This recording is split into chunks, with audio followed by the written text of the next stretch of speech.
Ah, yes. Another day, another time to talk about Nintendo Switch Online. Now, before you click away, just know that I'm going to be significantly more calm in today's video than the last one. Not only did the Wii U have voice chat for most games, but you could also back up your saves on a flash drive.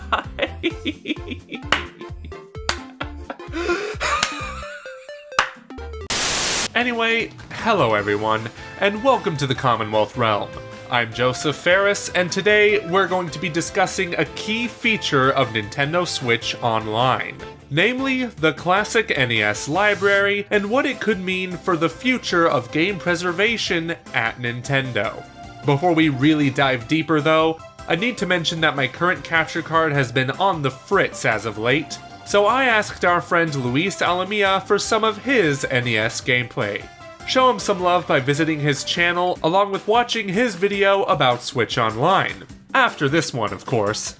Anyway, as I politely exclaimed in our last video about Nintendo Switch Online, one of the best aspects of this otherwise lacking online service is the classic NES Library.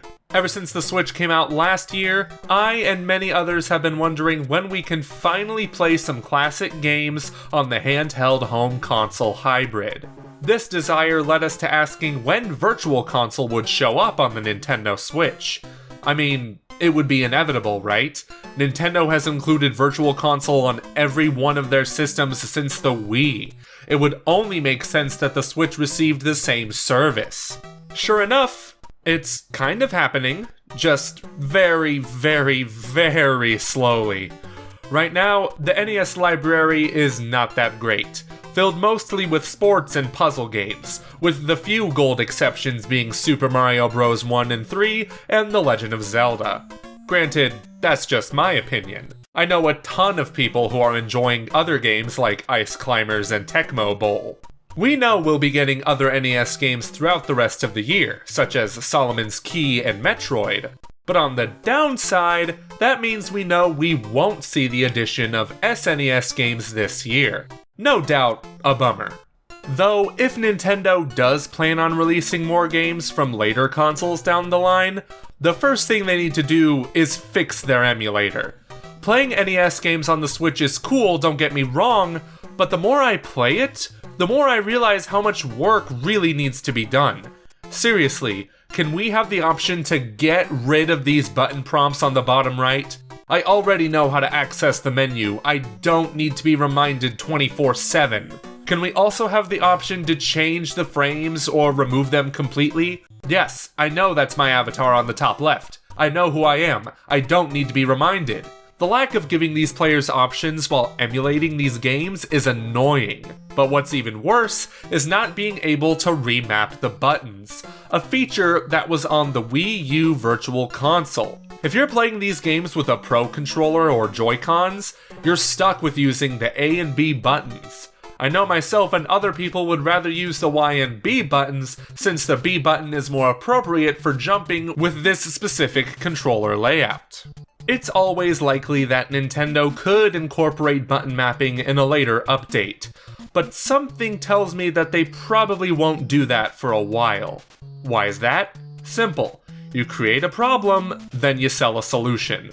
While these NES controllers look totally awesome, I don't know if I could justify only buying the pair for the steep price of $60 US. Especially if Nintendo is going to practically sell these as a solution to the lack of button mapping.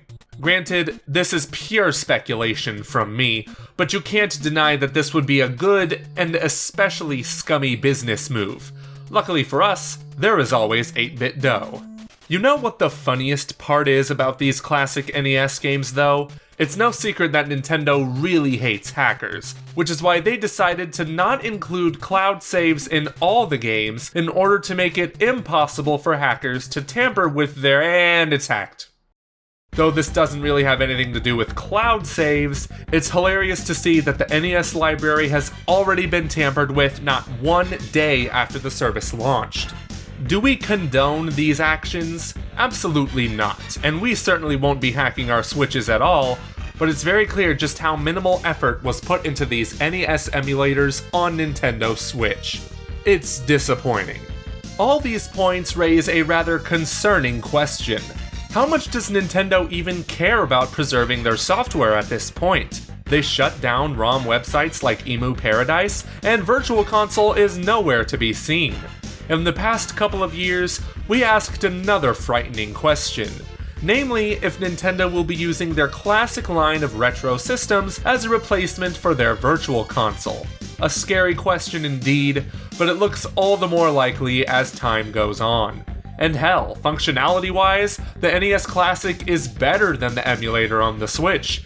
Honestly, now I'm kind of thinking about buying one after all this. And it seems like the announcement of the Nintendo 64 Classic is imminent, at least according to Business Insider. They suggest that as a result of recent patent filings, that the Nintendo 64 Classic will launch in December to compete with the recently announced PlayStation Classic. Wouldn't that be awesome? It'd be like the 90s all over again. 3D console wars? Bring them back. All I'm saying though is if the Nintendo 64 Classic comes with an AC adapter and is below $100, then Nintendo is winning that contest easily. As of now, there is no definitive evidence that the Nintendo 64 Classic is coming this soon, but it would be a shame if we missed out on such an awesome mini console war this December. We're going to talk more about that next week. Stay tuned. Back to the topic at hand, if Nintendo wants to use these classic systems as a replacement to their Virtual Console, that would be a damn shame, especially with the Nintendo Switch.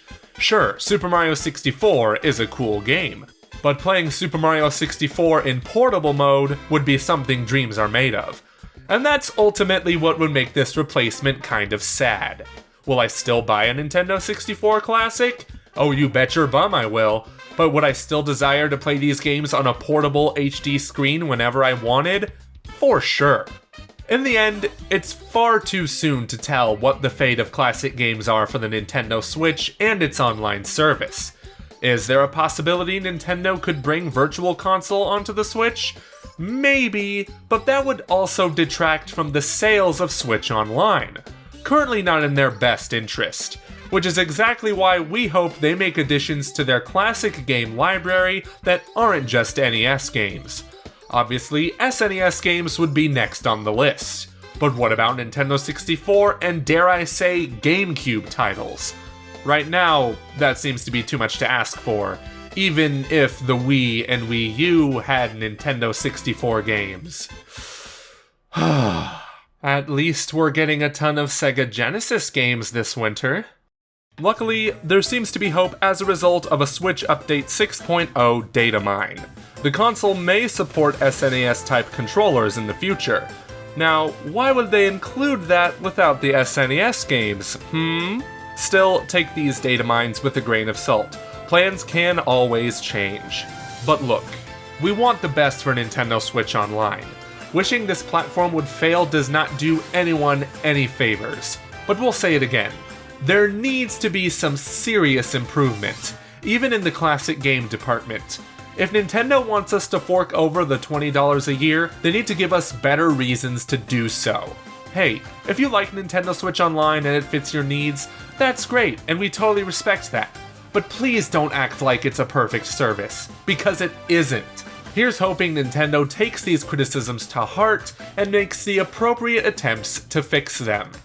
Bitterness aside, how do you girls and guys like the NES games on the Nintendo Switch?